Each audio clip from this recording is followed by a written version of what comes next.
사랑하는 성도 여러분, 우리는 살면서 누구나 행복과 만족을 추구합니다.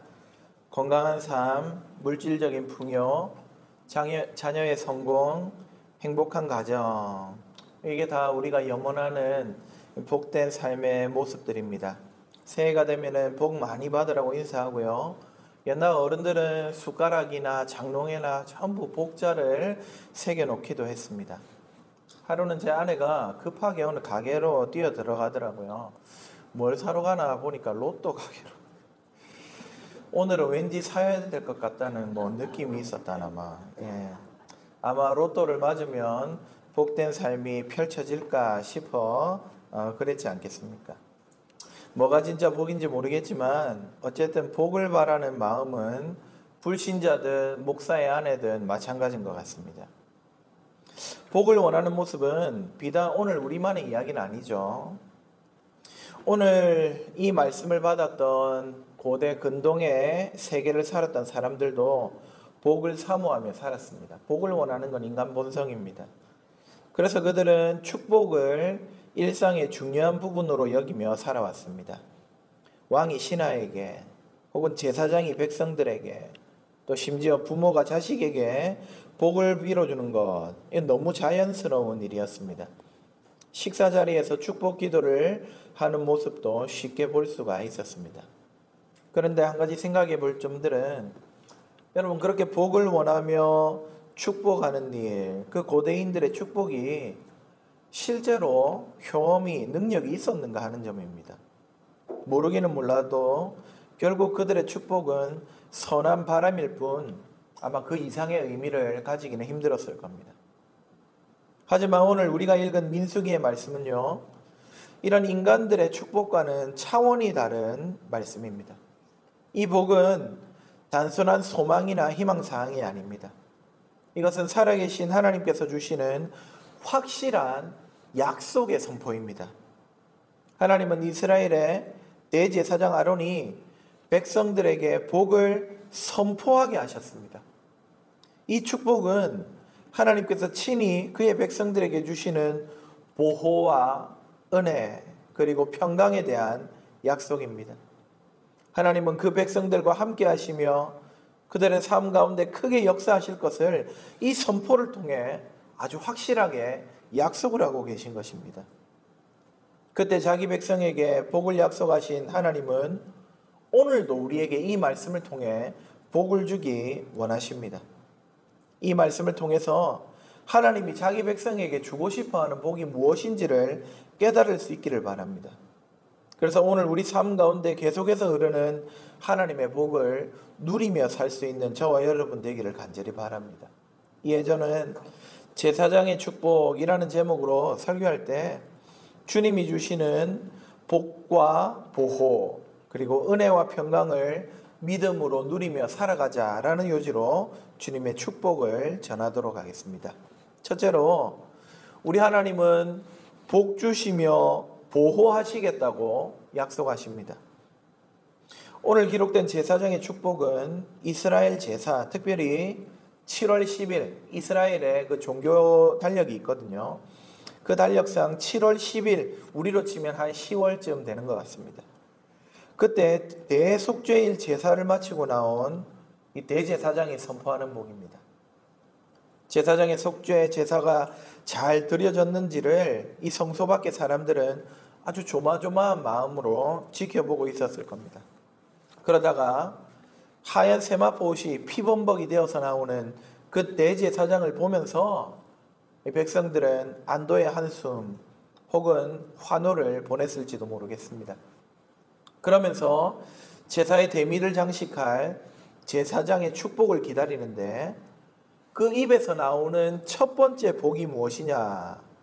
바로 여호와는 내게 복을 주시고 너를 지키실 것이다 입니다. 먼저 복을 주신다, 복을 약속하십니다. 복이 무엇입니까? 하나님의 복이라는 건요, 우리가 생명을 보존하고 누리는 데 필요한 아주 지속적인 보살핌입니다. 즉 죽음 가운데 있던 백성을 순식간에 생명으로 인도하는, 구원하시는 그것도 복이고 그렇게 구원하신 다음에 그 구원 안에서 풍성하게 살아갈 수 있도록 필요한 모든 것들을 공급하시는 것, 이것도 하나님이 약속하시는 복입니다. 성경을 보시면 하나님은요, 일단 자기 백성을 구원하실 뿐만 아니라 그 이후에 필요한 돌봄도 제공한다는 사실을 알 수가 있습니다. 아브라함을 부르셔서 구원하신 다음에 내 구원해놨으니까 그 다음부터는 알아서 살아봐라 하지 않으십니다. 재산과 부귀와 자손과 땅을 약속하고 실제로 허락하십니다. 생명을 구원하실 뿐만 아니라 풍요와 번성과 생육과 건강과 전쟁의 승리까지 베풀어 주시는 것, 여러분 이것이 우리 하나님의 복입니다. 우리 삶의 행복에 필요한 모든 것들 사실상 이 복 안에 다 들어있다고 보시면 됩니다. 사랑하는 여러분, 하나님께서 우리 삶에 필요한 모든 좋은 것들, 바로 복을 주시는 분임을 믿으시기 바랍니다. 하나님은 우리에게 구원의 은혜 하나로 이제 됐잖아 하시는 분이 아닙니다. 예수 그리스도의 십자가와 부활을 믿는 자에게 하나님의 자녀가 되는 이 말로 다 할 수 없는 복을 주셨지만 놀랍게도 거기서 끝이 아닙니다. 우리가 살아가는 데 필요한 돈, 건강, 재능, 노력, 적절한 타이밍, 성공, 이 모든 것들도 우리에게 주시는 분이 바로 하나님이십니다. 우리가 누리는 좋은 것들이 다 하나님의 복인 줄 알고 그분을 찬송하고 그분을 의지하시기를 간절히 바랍니다. 나이가 젊을수록 혹은 재능이 많고 가진 것이 많을수록 하나님이 주시는 복으로 산다. 여러분 이 사실을 자주 망각합니다. 아닙니다. 하나님이 복 주지 않으시면은 우리 삶은 매 순간 고통과 지옥으로 변하게 될 것입니다. 오늘 우리가 이만큼 누리고 이만큼 건강하고 이렇게 예배하고 자식을 눈으로 보고 그들이 삶을 꾸려가고 하는 모든 것들 우리 하나님께서 베풀어 주신 크신 복입니다. 하나님은 우리 삶에 복 주기를 원하시는 분입니다. 이 복, 여러분 이 복이 특별히 어떤 모양으로 나타나느냐? 여호와는 내게 복을 주시고 그 다음 뭐라 그랬습니까? 너를 지키시기를 원한다. 하나님의 이 복이 보호하심으로 혹은 지키심으로 우리에게 나타납니다. 복을 주시고 지키시기를 원한다. 복과 지키심이 따로 있는 게 아니라 여러분 생각해 보세요. 복을 주시려면은 복되지 못한 모든 것들로부터 우리를 지켜주셔야 하는 것이 당연한 것 아니겠습니까? 우리가 건강한 복을 누리게 하시려면 아픈 것으로부터 우리를 지켜주셔야 하는 것 아니겠습니까? 성경에 하나님의 복을 받은 사람 다윗을 한번 생각해 보십시오. 그는 사는 날 동안 전쟁에서 승리하고 왕좌에 등극하며 멋진 궁궐에 살고 많은 자녀를 보는 복을 누렸습니다.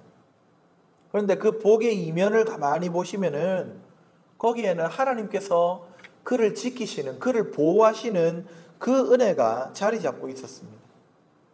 사무엘상 17장에 다윗이 사울에게 저 이스라엘 군대가 골리앗 앞에 쩔쩔 매는 모습을 보면서 사울에게 내뱉는 고백이 있는데요. 보시면은 양을 칠 때 사자나 곰이 와서 양의 새끼를 물어가면은 자기가 따라가서 그것을 치고 새끼를 건져냈다고 합니다. 만약에 그 짐승들이 자기를 해하려고 하면 수염을 잡아서 쳐 죽였다는 고백이 나옵니다. 여러분 물론 다윗의 무술 실력이 대단한 것도 있겠지만은 궁극적으로 하나님의 지키심, 하나님의 보호가 아니었다면 어린 다윗이 어떻게 곰과 사자를 이길 수 있었겠습니까? 또 다윗은 사울 왕의 끈질긴 추격과 위협 속에서도 그 하나님의 보호하심으로 말미암아 목숨을 부지하고 끝끝내 이스라엘의 2대 왕으로 등극할 수가 있었습니다. 이처럼 다윗이 누린 복은 하나님의 지키심, 하나님의 보호하심과 늘 함께 있었습니다. 사랑하는 성도 여러분, 우리 인생길에도 많은 어려움과 위험이 도사리고 있습니다. 세상은 악하고 어둡기 때문에 우리는 영적인 전투를 치르며 때로는 부상을 당하고 넘어질 수밖에 없습니다. 특히 우리 영혼을 노리는 사탄의 공격은 참으로 교활하고 집요합니다. 그러나 사랑하는 여러분, 두려워하지 마십시오. 전능하신 하나님이 우리의 방패가 되시고 우리의 삶을 지켜주실 것입니다. 우리를 보호하실 것입니다. 시편 121편 8절 이렇게 말씀합니다. 여호와께서 너의 출입을 지금부터 영원까지 지키시리로다. 우리가 아침에 집을 나설 때도 또 무사히 밤에 잠자리에 들 때도 여러분 하나님의 지키심이 없었다면 어떻게 그런 평범한 일상이 우리에게 주어질 수 있겠습니까? 하나님은 우리와 함께 하시며 우리를 지키십니다. 비록 우리 눈에 보이지 않을지라도 주님의 보호하심은 한시도 우리를 떠나지 않습니다. 그러므로 사랑하는 여러분 담대하십시오. 어떤 상황에서도 우리를 지키시며 우리에게 좋은 것들, 복을 주시는 하나님, 그 복이 이미 우리에게 주어져 있음을 믿으시고 그 복 가운데 살아가는 저와 여러분 다 되시기를 주님의 이름으로 축복합니다. 두 번째로 하나님이 약속하신 복은 은혜입니다. 여호와는 그의 얼굴을 내게 비추사 은혜 베푸시기를 원하신다. 하나님이 얼굴을 비추신다 하십니다. 얼굴을 비추시는 게 무슨 뜻이겠습니까? 하나님이 얼굴을 비추시는 것, 이것은요, 높은 자가 낮은 자에게 기꺼이 호의를 베풀겠다는 그런 태도입니다. 그리고 비추신다고 했으니까 여러분, 비춘다는 말은 빛에 어울리는 말이잖아요. 하나님이 얼굴을 비춘다, 빛이 날 정도의 밝은 얼굴로 우리를 대면하시면서 우리에게 호의를 베푸시겠다는 뜻입니다. 만약에 하나님이 얼굴을 가리신다 그러면 그것은 어두운 느낌 아니겠습니까? 하나님의 심판과 형벌이라고 말할 수 있습니다. 하나님은 그 얼굴을 우리에게 비추시며 은혜 베푸시기를 원하십니다. 은혜, 사랑과 긍휼과 호의를 우리에게 베풀고 싶어 하십니다. 여러분, 하나님의 우리를 향한 생각은 재앙이 아니라 미래와 희망이라고 예레미야 선지자는 말했습니다. 잠언에서는 16장 15절에 왕의 얼굴빛에 생명이 있다고 그랬습니다. 하나님은 우리에게 그 얼굴을 환하게 비추시면서 생명과 사랑과 긍휼을 주시고 싶어 하십니다. 사실 우리는 왕이 주시는, 하나님이 주시는 호의, 그 생명, 그 사랑을 받을 만한 자격이 없습니다. 날 때부터 죄인이고 하나님을 대적하여 높아진 그런 교만한 자 아닙니까? 여러분, 어느 임금이 자기 앞에 고개를 빳빳이 들고 있는 자를 호의롭게, 은혜롭게 대한단 말입니까? 당장에 목을 치라 하겠죠. 하지만 자비하신 우리 하나님은요, 우리의 어떠함을 개의치 않으시고 우리에게 은혜를 베풀어 주십니다. 하나님은 심지어 우리가 죄인이 되었을 때도 우리를 먼저 사랑하시면서 은혜를 베풀어 주십니다. 로마서 5장 8절, 우리가 아직 죄인 되었을 때에 그리스도께서 우리를 위하여 죽으심으로 하나님께서 우리에 대한 자기의 사랑을 확증하셨느니라. 하나님은 우리가 죄 가운데 있을 때에도, 하나님을 멀리할 때에도, 하나님을 미워할 때에도 독생자 예수 그리스도를 이 땅에 보내시고 우리가 받아야 하는 모든 죄의 형벌을 그리스도께서 대신 짊어지게 하셨습니다. 이스라엘의 역사 가운데 이 제사 때마다 내 얼굴을 너에게 비추어 은혜를 베풀어 줄게 약속하셨던 하나님은요, 예수 그리스도를 통해서 진정한 사랑과 생명과 긍휼을 자기 백성인 저와 여러분에게 베풀어 주시는 것입니다. 사랑하는 여러분, 이런 하나님의 호의, 하나님의 은혜가 늘 우리에게 머물러 있음을 믿으시기 바랍니다. 하나님의 얼굴빛은 구원을 필요로 하는 자들을 향해 언제나 비치고 있습니다. 우리가 땅을 살면서 얼마나 많은 유혹과 실패에 직면합니까? 계명대로 살지 못해서 양심의 가책을 받습니다. 나름대로 한다고 했는데 하나님의 영광을 실추시키고 또 때로는 교회의 명예를 깎아내릴 때도 있습니다. 늘 부족하고 모자라고 나는 안 될 것 같고, 여러분 그러한 정도의 신앙, 인격, 삶입니다. 그러나 여러분, 그렇기 때문에 하나님께서 은혜를 약속하시는 겁니다. 자격 없는 자에게 베푸실 하나님의 호의를 말씀하고 계시는 겁니다. 나는 이 모양이라도 하나님의 호의는 우리를 떠나지 않으니 괜찮습니다. 우리에게는 아무 공로도 내세울 것도 없지만은 하나님의 은혜가 있으니까 우리는 다시 한 번 더 일어설 수가 있습니다. 우리 서로 한번 인사합시다. 서로의 얼굴을 보며 인사합시다. 하나님의 얼굴빛이 환하시네요. 하나님의 얼굴빛이 비치는 여러분 가운데 하나님의 은혜, 호의가 임하는 것입니다. 이번 한 주도 이러한 하나님의 은혜로 죄를 이기고 세상을 이기며 살아가는 복된 우리가 될 수 있기를 주님의 이름으로 축복합니다. 마지막 세 번째로 약속하신 복은요, 평강입니다. 평강, 샬롬입니다. 세 번째 축복의 말씀, 여호와는 그 얼굴을 내게로 향하여, 이렇게 표현이 나옵니다. 하나님이 우리를 향해서 얼굴을 드신다. 이것은 우리에게 더욱 깊은 관심을 가지고 세밀하게 쳐다본다는 뜻이겠죠. 우리 한 사람 한 사람을 귀하게 여기시면서 우리가 지금 어떤 상태에 있는지, 우리가 혹시 아픈지, 혹시 우리가 기쁜지, 혹 우리가 낭망하여 넘어졌는지 세밀하게 살피고 복을 주시겠다는 말씀입니다. 사실 여러분, 아플 때, 혹은 자식이 실패할 때, 남편이 폭력을 행사할 때, 사업이 쫄딱 망할 때 우리가 느끼는 감정이 무엇이죠? 그것은 외로움입니다. 고독입니다. 아무도 내 편에 있지 않은 것 같은 고독함.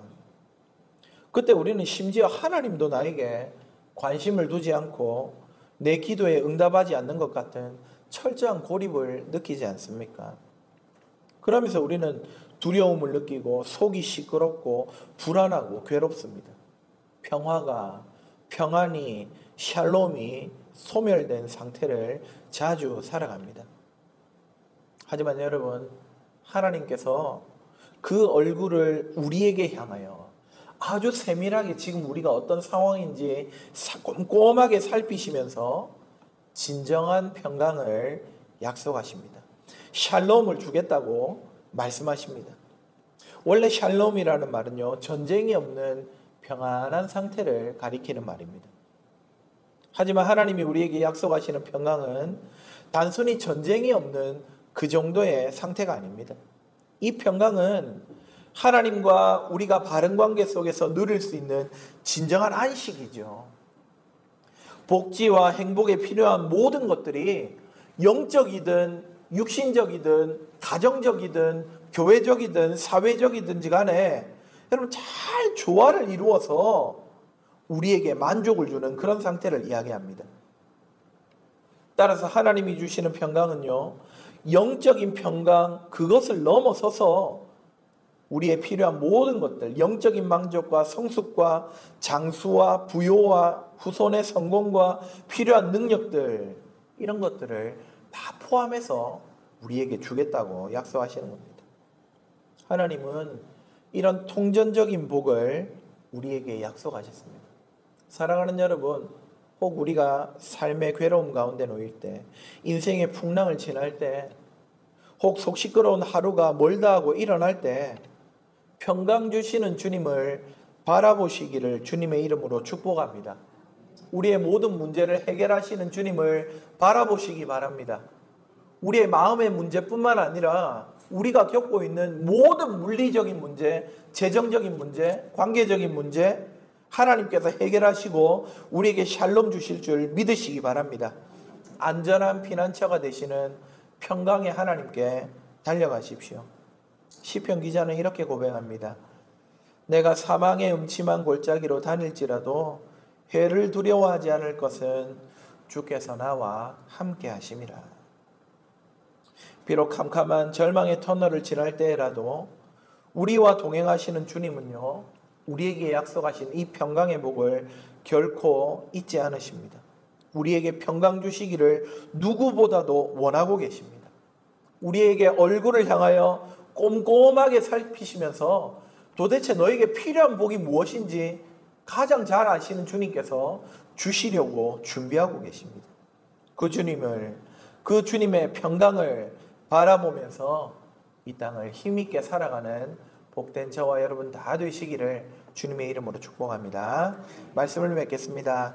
사랑하는 성도 여러분, 오늘 우리가 나눈 이 세 가지 복을 누리며 사는 우리 모두가 될 수 있기를 주 안에서 축복합니다. 여러분, 이 복은요, 노력한다고 얻는 복이 아닙니다. 바로 예수 그리스도 안에서 하나님이 우리에게 주시는 복들입니다. 그리고 이미 예수 그리스도를 믿는 우리에게는 이 복들이 주어지고 있습니다. 구약시대의 제사장들을 통해 이러한 축복이 선포되고 약속되었지만은 지금 우리는 대제사장이신 예수 그리스도 안에서 하나님의 복, 그분의 지키심, 그분의 은혜, 진정한 샬롬을 누릴 수가 있는 것입니다. 어떤 상황 가운데서도 우리에게 복 주시는 하나님을 의지하면서 또 믿음으로 그 복을 실제로 누리면서 살아가는 복의 사람들이 다 되시기를 주님의 이름으로 축복합니다. 아멘.